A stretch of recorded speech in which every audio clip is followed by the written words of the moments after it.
This is the eAhora Romeo T 2500 watt peak electric bike. And honestly, when you first stand in front of this thing, you can't help but stare. It's got that bold, muscular style. A modern e-bike mixed with a little retro, almost motorcycle-like vibe that turns heads for sure. Just sitting there on its fat 20 by 45-inch tires, the Romeo T looks like it's ready to tackle any terrain or weather you throw at it.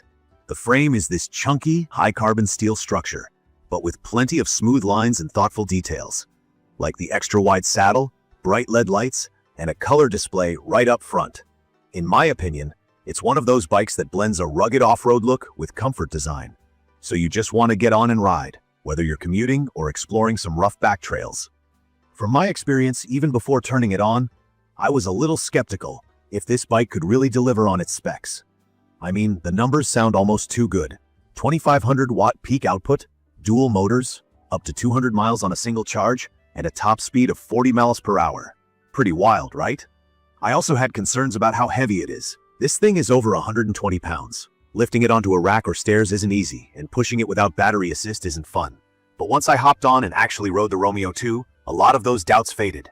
First, just pushing off, I noticed it's got a really stable stance. The bike feels solid, not that shaky, cheap feeling you get on some e-bikes. Even as a fairly average rider, the saddle is really wide and cushy with faux leather that's more comfortable than I expected, especially for longer rides. The adjustable handlebars and seat post help dial in a good riding position, so whether you're tall or short, you'll feel fairly comfortable. Grips and levers are easy to reach, and the color display is bright in direct sunlight, super handy for glancing at your speed or remaining battery life. The LED lights stand out too. I do a lot of riding at dusk, and the 2000 lumen headlight genuinely cuts through the dark, with a rear brake light that actually grabs attention when you slow down. Now, about the ride itself. The key feature here, in my opinion, is those dual 1250 watt motors. You can pick front drive, rear drive, or both at once, with a super dual drive mode when you really want the power. There's 102 newton-meters of torque, which basically means hill climbing is a breeze. I took the Romeo II up a pretty steep local trail, about 40 degrees, and it didn't slow down. On city streets or paved bike paths, acceleration is super smooth.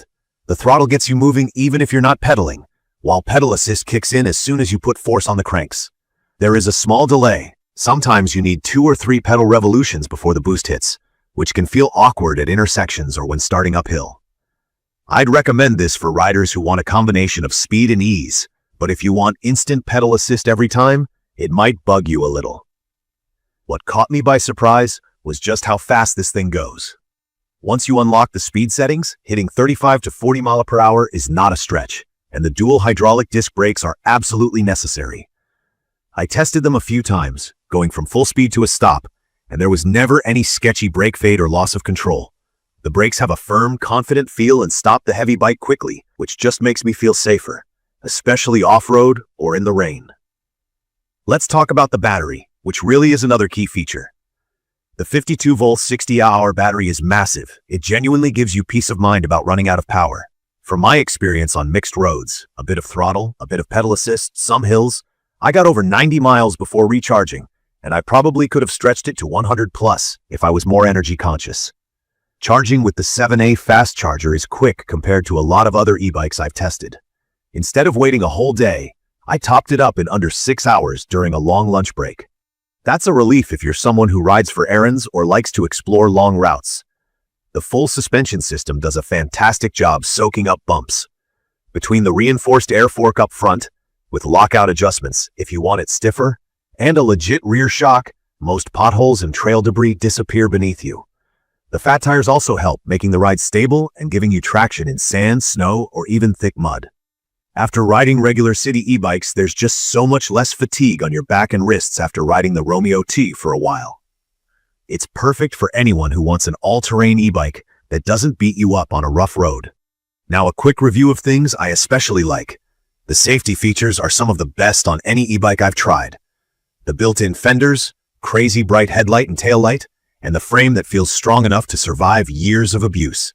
The weight limit is 350 pounds, so even heavier riders or people hauling groceries or gear will feel comfortable. The smart color display isn't just for looks. It's connected to a mobile app by Bluetooth, so you can see real-time ride data, plan your routes, or even update the firmware. Regenerative braking adds a little energy back on long descents, not a ton, but every bit helps. The whole thing is IP65 rated for water and dust, so you won't stress about riding in a downpour. There are a couple of things I don't love though. Weight is definitely at the top. At 124 to 150 pounds, there's no way to sugarcoat it. Moving the Romeo II upstairs or onto a car rack is tough. If you ever need to pedal with the battery off, it's not fun at all.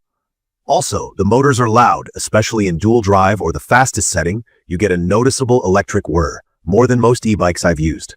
Some folks may find that annoying, especially on longer rides or quiet paths. I also noticed customer support isn't always the best according to other reviewers. While I personally had no major issues during my review, I've seen complaints from people struggling to get replacement parts or responses after a breakdown. Lastly, if you push the motors too hard for extended periods, like long sustained hills at full throttle, I felt the controller heat up, which sometimes made power drop until it cooled down. And even though the range is huge, if you always ride in boost mode at max speed, you definitely won't see the full 200 miles per charge.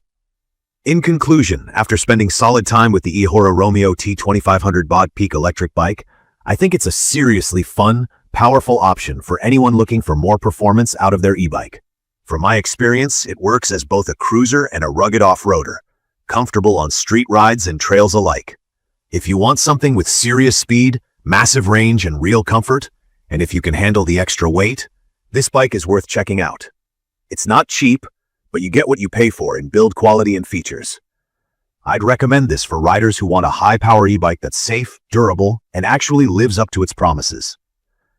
You can view detailed information about the eAhora Romeo 2500 Watt Peak electric bike in the comments section. Thank you for watching.